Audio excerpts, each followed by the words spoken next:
Iker Casillas mengkritik keras situasi Real Madrid setelah mereka kalah atas Bayern Munchen. Menurutnya, momen saat Vinicius Junior menyuruh Jude Bellingham diam mencerminkan masalah besar di dalam tim. Ini alasan mereka kalah. Tidak ada kepemimpinan. Semua ingin jadi pusat permainan. Bellingham minta bola, tapi malah disuruh diam. Saya tidak bisa membayangkan Toni Kroos meminta bola ke Cristiano Ronaldo lalu dibalas seperti itu. Casillas juga menyinggung bahwa terlalu banyak ego di dalam tim bisa mengganggu keseimbangan. Bahkan menyebut ini bisa jadi salah satu alasan kegagalan meraih Ballon d'Or. Ia menilai hanya Arda Güler dan Bellingham yang benar-benar menunjukkan keinginan kuat untuk menang di laga tersebut. Sementara itu, Vinicius dianggap tampil buruk dan kesulitan mengontrol emosinya. Kesimpulannya sangat jelas, Bayern sukses membuat Madrid kehilangan fokus dan kendali yang akhirnya berujung kekalahan. Nah, ini kritik dari legend mereka yaitu Iker Casillas ya yang menyoroti beberapa hal yang menjadi alasan kenapa Real Madrid bisa kalah atas Bayern Munchen, karena kalau secara kualitas individu pemain semuanya hebat ya. Bahkan karena semuanya terlalu hebat, itulah letak permasalahannya. Ego yang terlalu tinggi sehingga keseimbangan tim menjadi kacau ya, tidak tampil solid lagi. Dan yang menjadi titik berat adalah momen ketika Vinicius Junior menyuruh Jude Bellingham diam ketika Jude Bellingham meminta bola. Jadi situasinya memang Jude Bellingham sudah membuka ruang, sedangkan Vini melakukan serangan dari lini sisi kiri ya. Dan di mana itu tidak salah Bellingham karena memang seharusnya Vini tidak melakukan gerakan tambahan ya, gocek-gocek di kiri sampai akhirnya back dari Bayern Munchen itu semuanya sudah siap di posisi masing-masing, sehingga ruang yang sudah dibuka oleh Jude Bellingham itu akhirnya terlewat begitu saja, tidak menjadi serangan gitu kan. Nah, tetapi momennya adalah kenapa ketika Jude Bellingham meminta bola, justru Vinicius dengan tampak yang marah gitu kan, menyuruh Bellingham diam. Ini sebuah ego yang sangat terlihat jelas ya.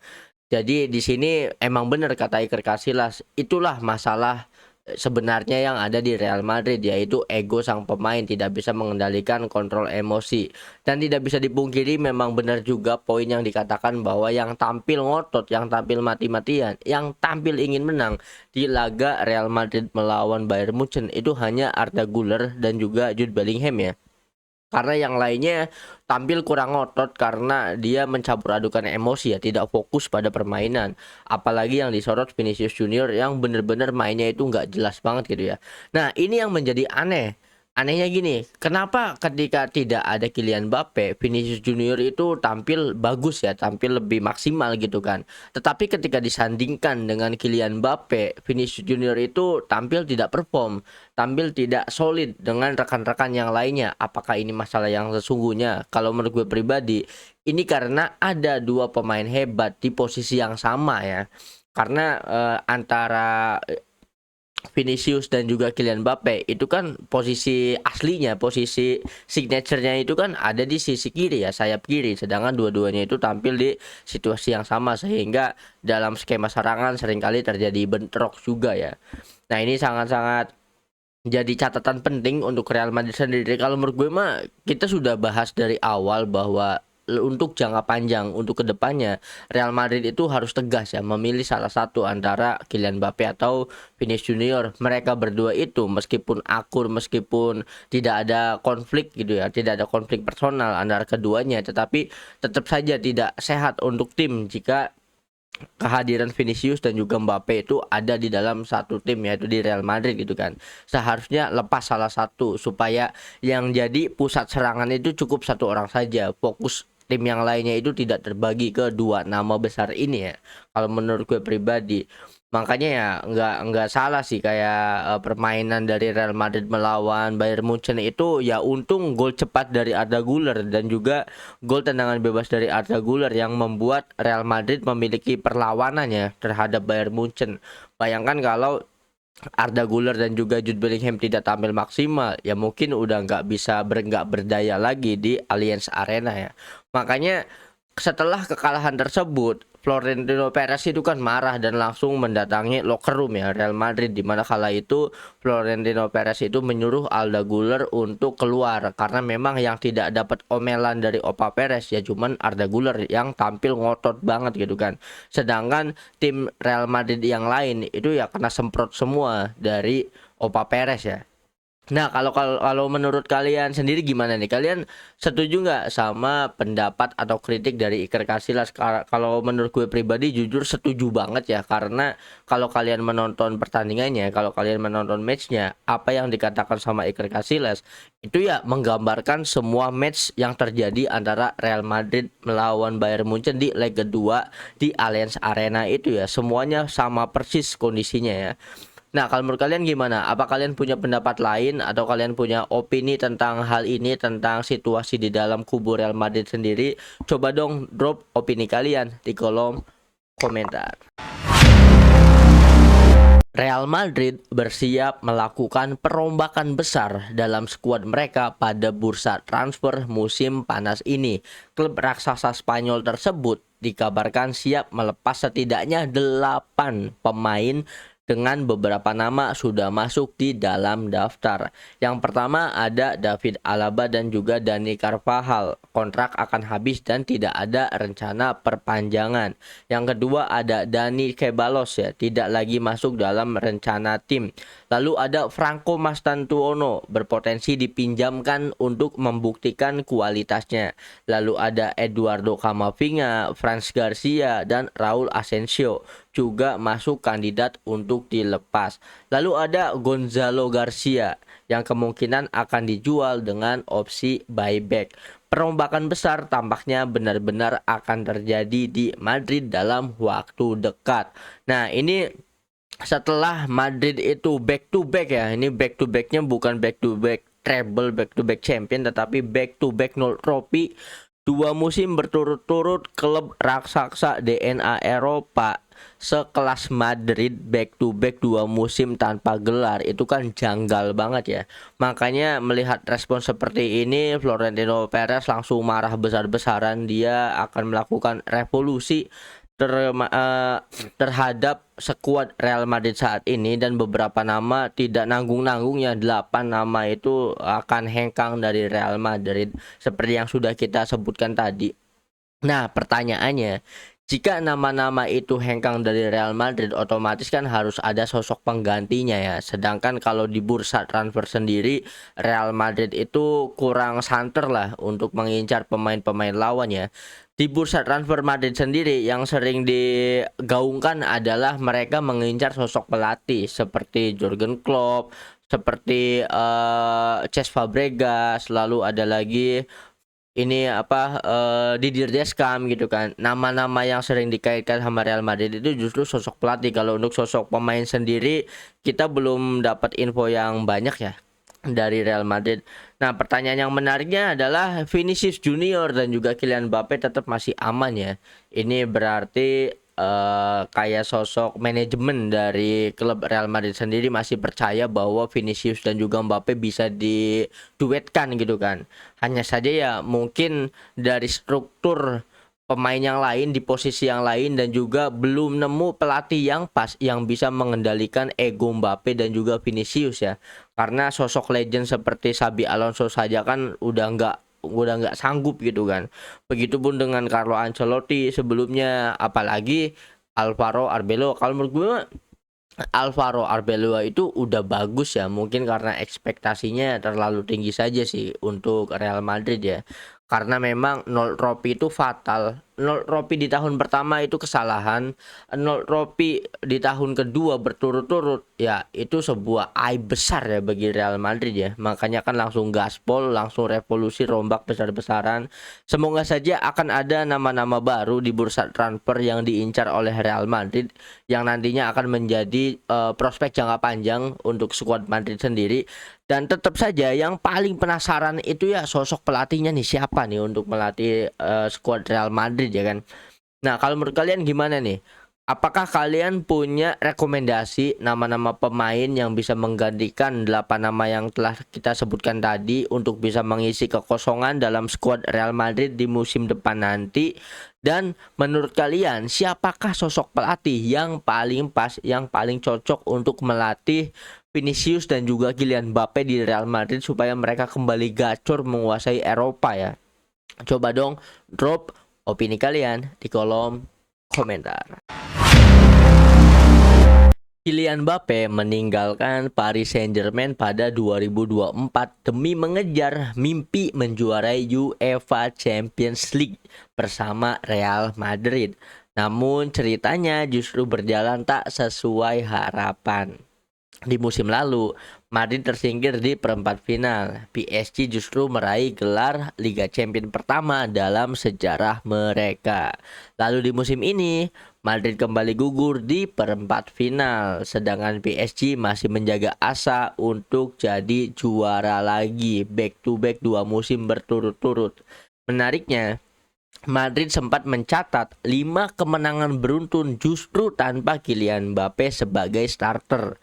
Tapi dalam 4 laga terakhir saat ia turun sejak awal, mereka belum meraih satu pun kemenangan. Di usia 27 tahun, Mbappe masih belum memiliki Ballon d'Or dan juga gelar Liga Champion. Apakah ini hanya kebetulan atau ada kutukan yang sedang mengikuti? Ini ironis banget ya, ironis bangetnya tujuan Kylian Mbappe pindah ke Real Madrid itu kan mengejar trofi Liga Champion, karena kita tahu di waktu itu PSG itu cuman badut ya di UCL karena sepanjang sejarah mereka tetap tidak pernah memenangkan UCL, sama seperti Arsenal lah nasibnya ya. Nah, dengan tujuan untuk memenangkan trofi UCL ini akhirnya pindah ke Real Madrid, tetapi ironisnya justru PSG di musim yang sama malah mendapatkan trofi UCL sepanjang sejarah klub ya, ketika tidak ada sosok Kylian Mbappe. Di musim keduanya, Mbappe dengan Real Madridnya gugur di perempat final, sedangkan PSG melaju ke babak semifinal. Ini sangat ironis kalau ternyata di musim ini PSG bisa menang UCL lagi back to back tanpa kehadiran Kylian Mbappe. Hal ini memvalidasi ucapan dari Luis Enrique bahwa PSG tidak butuh Kylian Mbappe untuk bisa memenangkan UCL, untuk bisa menjadi tim yang jauh lebih kuat. Dan terbukti ya ucapan dari Luis Enrique ini kan. Bahkan ada yang mengcompare antara Kylian Mbappe dan juga Dembele. Bedanya dua pemain ini adalah Kylian Mbappe dengan egonya tidak nurut ke Luis Enrique, akhirnya cabut ke Real Madrid. Sedangkan Ousmane Dembele, dia nurut banget sama arahan Luis Enrique dan akhirnya memenangkan UCL bersama PSG dan juga Ballon d'Or dimenangkan oleh Ousmane Dembele. Nah, seperti yang kita tahu, Kylian Mbappe itu kan digadang-gadang ya menjadi sosok penerus sosok penerus legacy GOAT ya antara Messi dan juga Ronaldo. Yang digadang-gadang itu kan penerusnya Mbappe dan juga Erling Haaland ya. Tetapi baik itu Erling Haaland, baik itu Kylian Mbappe, dua-duanya belum pernah menang Ballon d'Or. Sedangkan usia Mbappe sekarang itu berada di usia 27 tahun, bayangkan. Sosok yang digadang-gadang menjadi penerus Messi Ronaldo belum memenangkan Ballon d'Or. Sedangkan Messi itu kan back to back 4 kali beruntun ya menang Ballon d'Or justru di usianya yang masih 20-an ya kan. Ini sangat jauh banget kalau kita bandingkan Mbappe dengan Messi. Nah, kalau menurut gue mah ya, kenapa Mbappe itu struggle di UCL, Mbappe itu struggle tidak bisa mendapatkan Ballon d'Or karena hoki seumur hidupnya Kylian Mbappe itu udah dipakai buat menangin Piala Dunia anjir. Di usia yang sangat muda ya. Jadi setelah itu harus ada yang dikorbankan nih. Ibaratnya ketika Mbappe berdoa pengen Pildun dikasih tetapi nanti kamu tidak memenangkan Ballon d'Or dan juga UCL, akhirnya Mbappe deal tuh. Jadi hoki seumur hidupnya udah dipakai untuk menangin Pildun ya. Nah, kalau menurut kalian gimana nih tentang situasi Kylian Mbappe? Apakah kalian percaya bahwa musim depan jika Real Madrid dilatih oleh pelatih yang tepat, maka Real Madrid dan juga Kylian Mbappe bisa memenangkan Liga Champions, Mbappe menjadi top skor Liga Champions dan Mbappe mendapatkan Ballon d'Or di musim yang sama? Coba dong drop opini kalian tentang situasi Kylian Mbappe mengejar UCL dan juga mengejar Ballon d'Or ini ya. Drop pendapat kalian di kolom komentar. Jose Mourinho dikabarkan menawarkan dirinya kepada Real Madrid untuk musim depan. Pelatih asal Portugal tersebut disebutlah berbicara langsung dengan Florentino Perez ya. Setelah tim tersingkir, sekaligus menyatakan kesiapan untuk kembali dan melakukan penyesuaian penting pada skuad. Presi kalau ingin mendatangkan pelatih Jerman, Jurgen Klopp, silahkan saja. Tapi saya bisa membangun tim juara tanpa perlu perombakan besar. Fondasinya sudah sangat bagus, tapi keputusan ada di tangan Anda. Situasi di kursi pelatih Madrid makin menarik untuk dinantikan. Jadi ini nggak ada angin, nggak ada hujan, ujug-ujug Jose Mourinho itu melobi Florentino Perez menawarkan dirinya untuk melatih Real Madrid kembali ya. Ini gebrakan yang sungguh-sungguh di luar nalar dari Jose Mourinho. Sedangkan Jose Mourinho sendiri setelah Piala Dunia itu kan akan melatih timnas Portugal ya. Tetapi Jose Mourinho mungkin apa ya, jiwa-jiwa ininya ya, jiwa-jiwa melatihnya itu meronta-ronta melihat Real Madrid gitu. Jadi ingin berkompetisi kembali di klub terbesar ya kan. Dan akhirnya menawarkan diri ke Florentino Perez. Nah, menariknya ini bukan hal yang mustahil, ini bukan hal yang ngide karena untuk klub sebesar Real Madrid itu hal yang biasa ya. Karena seperti yang kita lihat banyak kan pelatih yang udah pernah melatih dan akhirnya balik lagi, seperti waktu itu Carlo Ancelotti pernah melatih, keluar balik lagi ke Madrid. Kan sama juga, sama kalau dulu itu ada Van Gaal apa segala macam, itu kan hal yang biasa. Nah, justru ini epic banget kalau Jose Mourinho itu kembali melatih Real Madrid ya, karena situasinya berbeda. Dulu itu Jose Mourinho struggle di Real Madrid karena kala itu Barcelona masih ada Lionel Messi ya. Sedangkan kalau sekarang tanpa Lionel Messi mungkin Jose Mourinho itu bisa menguasai setidaknya La Liga lah ya. Setidaknya ada garansi trofi La Liga lah kalau Real Madrid dipimpin oleh Jose Mourinho.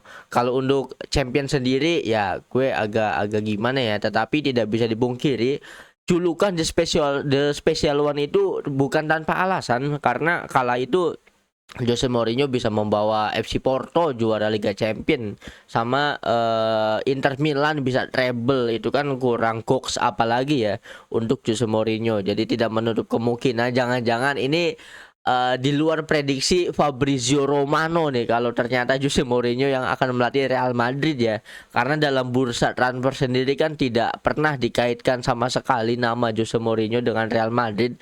Tetapi kalau ternyata Jose Mourinho yang menawarkan diri, ini justru epic ya. Nah, kalau menurut kalian gimana nih tentang Jose Mourinho yang menawarkan dirinya untuk melatih kembali Real Madrid? Apakah akan di ACC sama Opa Perez?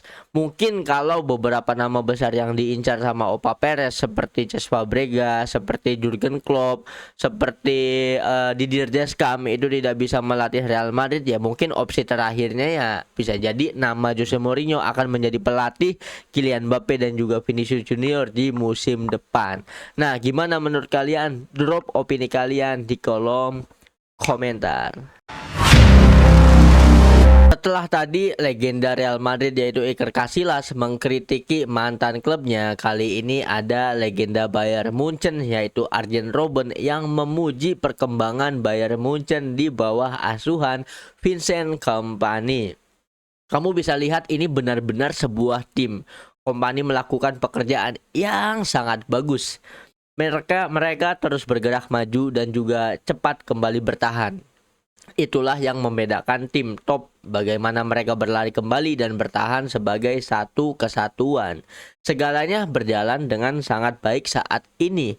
Semua pemain tahu peran mereka, mereka punya rencana yang jelas dan hampir selalu menjadi tim yang lebih baik di setiap pertandingan. Ini big respect ya, akhirnya Vincent Kompany ini mendapatkan kredit atas kerja kerasnya membangun Bayern Munchen. Dan kali ini apresiasi didapat dari Arjen Robben ya kepada Vincent Kompany, bahwa menurut Arjen Robben kali ini Bayern Munchen itu menjadi tim yang sangat solid. Jadi transisi ketika mereka menyerang dan juga ketika mereka menghadapi counter attack, ketika mereka harus bertahan, itu udah keren banget karena masing-masing pemain itu memahami perannya ya. Ibaratnya tahu kapan harus menyerang, tahu kapan harus bertahan. Nah, inilah yang menjadikan Bayern Munchen menjadi klub yang top ya. Ini adalah pengamatan yang sangat jeli dari Arjen Robben, karena Arjen Robben sendiri itu kan berada di era keemasannya Bayern Munchen juga ya, memenangkan beberapa trofi UCL bersama Bayern Munchen. Bahkan Arjen Robben dan juga Frank Ribery itu kan ikon dari Bayern Munchen sepanjang masa, dan ini legend mereka lah yang tidak bisa dilupakan. Karena siapa sih yang nggak tahu sama aksi-aksi dari Arjen Robben ketika membela Bayern Munchen. Dan ini memang apa yang dikatakan oleh Robben sendiri valid ya, sesuai dengan yang kita lihat dari permainan Bayern Munchen. Jadi mungkin ini menjadi optimisme tersendiri bagi Vincent Kompany untuk membuktikan dirinya. Apalagi ujian paling beratnya itu ya ketika melawan PSG-nya Luis Enrique ya. Jika siapapun antara PSG dan juga Bayern Munchen, siapapun yang akan menang, itu mereka memiliki chance terbesar untuk menjuarai Liga Champions musim ini ya. Sedangkan kalau untuk di liganya sendiri, Bayern Munchen ya udah selangkah lebih maju untuk memenangkan Bundesliga. Ya semoga saja nanti Vincent Kompany ini akan mendapatkan trofi UCL pertamanya sebagai pelatih ya. Seperti yang kita tahu, sebagai pemain kan belum pernah memenangkan UCL, tetapi siapa tahu di kesempatan ketika menjadi pelatih justru mendapatkan trofi UCL pertamanya bersama FC Bayern Munchen. Nah, kalau menurut kalian gimana nih tentang performa epic dari Vincent Kompany membangun kembali pondasi dari Bayern Munchen ya? Apakah kalian sudah puas atau memang ini karena Bayern Munchennya yang hebat? Tapi kalau menurut gue pribadi, ini justru karena tangan dingin dari Vincent Kompany itu sendiri. Dan prediksi kalian PSG melawan FC Bayern Munchen, siapa yang akan menang? Coba drop prediksi kalian di kolom komentar. Kita tutup dengan cerita yang sangat inspiratif, menarik, juga mengharukan ya. Ini datang dari Thierry Henry. Berterima kasih kepada Antoine Griezmann atas semua yang telah ia lakukan untuk sepak bola Prancis dalam sebuah momen yang sangat mengharukan setelah kemenangan Atletico Madrid di Liga Champions melawan Barcelona. Thierry Henry pun berkata, "Antoine, ada sesuatu yang ingin ku katakan padamu. Terima kasih atas semua yang telah kau lakukan untuk sepak bola Prancis, untuk tim nasional, dan untuk permainan ini. Kau telah memberikan begitu banyak kepadaku." Kilas balik pada tahun 1998, kala itu Griezmann kecil pernah bertemu Henry yang masih berusia 21 tahun ya. Seorang legenda Prancis menunjukkan rasa hormat kepada legenda Prancis lainnya. Jadi ini di sosial media gue pribadi, jadi ibaratnya kan berseliweran ya video-video pada tahun 98. Waktu itu Antoine Griezmann itu masih kecil banget, masih bocil banget, dimana Antoine Griezmann dan juga temennya itu melihat pertandingan timnas Prancis. Dan kala itu Thierry Henry masih berusia 21, dan waktu itu juga Griezmann kecil menyebutkan beberapa nama pemain top di timnas Prancis, salah satunya adalah Henry ya. Ini sangat menggemaskan sekali kalau melihat potret Griezmann kecil kala itu.